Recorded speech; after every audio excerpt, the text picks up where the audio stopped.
Okay, ready to dive into a new world. Always up for an adventure. What are we tackling today? Fractals. Oh, those are fun. Infinite complexity, right? Exactly. We've got some fascinating research excerpts you sent over, all about fractals. Let's hear it. Well, we're going to unpack these wild concepts. How do those infinitely repeating patterns show up everywhere in nature? And get this understanding them can actually help us understand things like cancer better. Wild, right? Yeah, definitely intriguing. Where do we start? So one thing that really got me thinking was this idea of fractals being infinitely self-similar. Like, did you ever imagine that something like a coastline could have infinite detail? It's mind-blowing, really. Yeah. That deceptively simple idea, it just turns how mathematicians think about dimensions upside down. We're so used to length, width, height. Simple. Mm. But fractals, they don't follow those rules at all. You've got my curiosity piqued, for sure. Okay, so for everyone listening, let's back up a bit. What exactly is a fractal? When we say that word, what are we talking about in the mathematical sense? At its core, a fractal is a shape you just can't measure the regular way. It exists in the space between those neat, whole number dimensions we're familiar with. Think like 1.5 dimensions or 2.7. Those kinds of brain-bending numbers. Okay, now you're making me picture some kind of special fractal ruler with 1.5 marked on it. How on earth do you even begin to measure something like that? That's where fractal dimension comes in. It's how we quantify the space a fractal takes up, even though it breaks all the traditional rules. And to actually measure it, one method researchers use is this thing called the box counting algorithm. Yeah, I saw that box counting thing in your notes. It seems surprisingly straightforward for something that's measuring something as complex as a fractal. It's all about how the scale of the boxes changes as you're trying to cover the fractal. Oh. Imagine you're measuring a coastline, right? Okay, picturing it. So you start with a big grid, then you make it smaller and smaller and smaller, counting the boxes each time. Ah, I see where you're going with this. The smaller the grid gets, the more accurately you're capturing all those tiny inlets and curves and edges of the coastline. Exactly.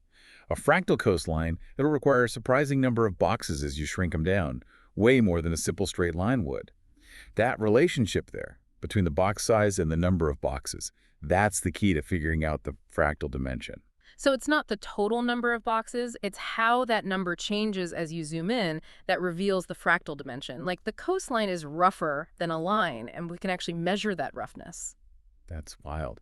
Okay, so in your notes, you highlighted a few different types of fractal dimensions, Minkowski, Hausdorff. Are those just different flavors of the same basic idea, or is there something more nuanced going on there? You've hit on a really subtle but important distinction.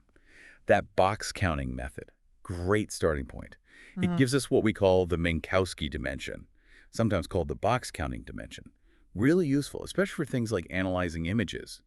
Now, the Hausdorff dimension, that one dives deeper into the math. Instead of just squares, it uses sets of all different sizes to cover the fractal. You can almost think of the box counting method as a simplified version of this Hausdorff approach. So box counting is like our everyday measuring tape, while Hausdorff is the super precise laser scanner for when you need that extra level of detail. What I'm gathering here is there's a whole lot more to this fractal dimension idea than meets the eye. So we've dipped our toes into these fractal dimensions, and I've got to say, things are already getting pretty complex over here. Or we're just getting started. Remember how we were talking about fractals existing in those in-between dimensions? Yeah, definitely mind-bending stuff. Well, it turns out there are even wilder variations within the world of fractals. Okay, hit me with it. What other kinds of fractal oddities are we talking about? Have you ever heard of a self-affine set? Self-affine. Rings a bell, but refresh my memory. It's a type of fractal. But here's the thing. Hmm. It doesn't scale uniformly in all directions. So instead of that perfect self-similarity we were discussing, it's more like parts of the fractal are stretching or squishing differently as you zoom in. Exactly. Think of the graph of a function. If you zoom in on one spot on that curve, the scaling might be totally different horizontally than it is vertically, right? Right. Makes sense. That's that self-affine effect in action. It's still a fractal, but with its own unique quirks. See, these are the twists and turns that make this whole topic so fascinating. But, let's step away from the abstract for a bit. Sure. In your research notes, you had some really interesting applications of fractals in fields I never would have expected, like cancer research. Cancer. How does something like fractal geometry help us understand something as complex as a tumor? Now, this is where things get really exciting. You see, those irregular, seemingly random shapes we find in nature, coastlines, trees, even lightning strikes, they often have fractal properties. Okay. And guess what else? What? The network of blood vessels that grow within tumors. They do too. So the very system that's delivering nutrients to a tumor, that has a fractal dimension too. You got it. And here's the really interesting part.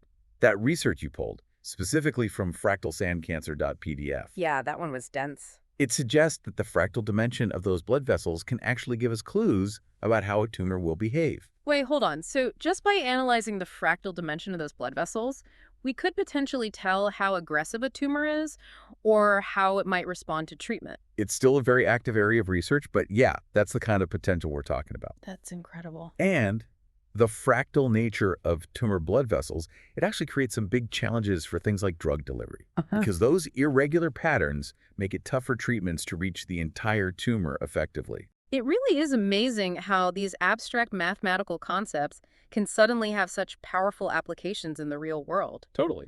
And speaking of applications, I was really intrigued by the research you shared on fractals in image analysis.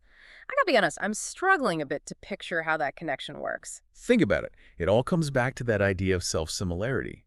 Because fractals repeat those patterns at different scales, they're incredibly efficient at packing a ton of visual information into a really small space. Kind of like those Russian nesting dolls. You open one, there's another smaller one inside, and another inside that one, and so on.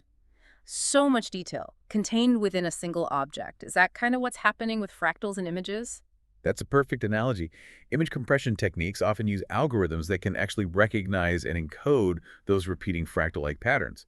So instead of storing information about every single pixel, they can store instructions for how to recreate those patterns. Way more efficient use of data leads to smaller file sizes. So the next time I'm compressing an image to send to a friend, I'll have a newfound appreciation for fractals working behind the scenes. That's pretty cool. But fractals aren't just about practical applications, are they? What else is there? There's something inherently beautiful about them. Like those classic examples we talked about, trees, mountains. Is there a reason why we find those shapes so visually appealing, do you think? That's the million-dollar question. Yeah. A lot of scientists have been pondering that for ages. Uh, The research in Fractals in our tan nature, Weidel.pdf, suggests there might be a biological reason for our attraction to certain fractal patterns. oh, really? The study found that humans tend to prefer fractals that fall within a particular range of fractal dimensions. Not too smooth, not too chaotic. Like a Goldilocks zone for fractals. We like our visual complexity and moderation. Exactly. And some scientists believe this whole preference might go all the way back to our evolutionary history. Think about the kinds of environments where humans thrived landscapes that provided both resources and shelter, right? Okay, I'm following. Those environments, they often exhibit this mid-range fractal complexity, a balance between order and randomness. So it would make sense that we might be hardwired to find those patterns appealing. Wow. So our appreciation for the beauty of a mountain range or a forest could be tied to our deep-seated need for environments that offer that mix of complexity and predictability. That's fascinating. Yeah. It's incredible how fractals connect math, nature, even our own aesthetic preferences on such a deep level. We spent the better part of this deep dive really digging into these fractals, these mind-bending dimensions, their applications in cancer research, image compression, you name it. But what really gets me is how they might help us understand those bigger, more complex systems, you know? Absolutely. It's like when you start seeing the world through this fractal lens, those repeating patterns, they're everywhere. They really are. And by figuring out how they scale, how they interact, we can unlock the secrets of systems that might have seemed impossibly complex before. It's like finding a hidden code to decipher the chaos. And one area where this really hit home for me, reading through your research, was in urban planning. We think of cities as these planned grids, but your notes mention they often have a surprisingly fractal structure. Exactly. Cities, they don't just appear fully formed, right? They grow, they evolve over time, often mirroring those organic fractal patterns we see in nature, new neighborhoods branching off from old ones, those smaller streets weaving into bigger avenues, all interconnected, complex. Like a city itself is a living, breathing fractal. That research you shared, Fractal Skylines naturebeauty.pdf, that one really got me thinking. It talked about a link between a city's skyline and its fractal dimension. Yeah, it's a hot area of research right now. But the findings so far, they suggest there might be a sweet spot when it comes to the fractal dimension of a city skyline, one that really appeals to us visually. So just like those natural fractals, there's a certain level of complexity we find most pleasing. Not too simple, not too chaotic. Are we seeing that in our cityscapes too? That's the idea.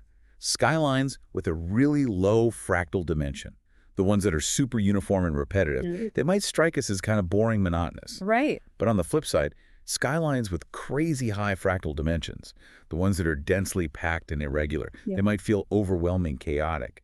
It's about finding that balance. It's amazing to think we might be able to use these fractal dimensions to design more beautiful, livable cities, cities that just resonate with us on this deep level. The possibilities are really endless. This whole deep dive, it's been incredible. We started with these abstract mathematical concepts, and we've ended up talking about the very structure of our cities and even our own aesthetic preferences. It just shows how deeply intertwined math is with, well, everything around us. But like any good exploration, I think we've really just scratched the surface here. Fractals, they really are all around us, from the branching of trees to the patterns in snowflakes, even in the rhythm of our own heartbeats. So I'll leave everyone listening with this thought. As you go about your day, keep an eye out for those hidden fractal patterns, those echoes of self-similarity. They're everywhere if you know how to look, a constant reminder that even in all this complexity, there's an underlying order, a beauty to be found. Thanks for joining us for this deep dive into the world of fractals.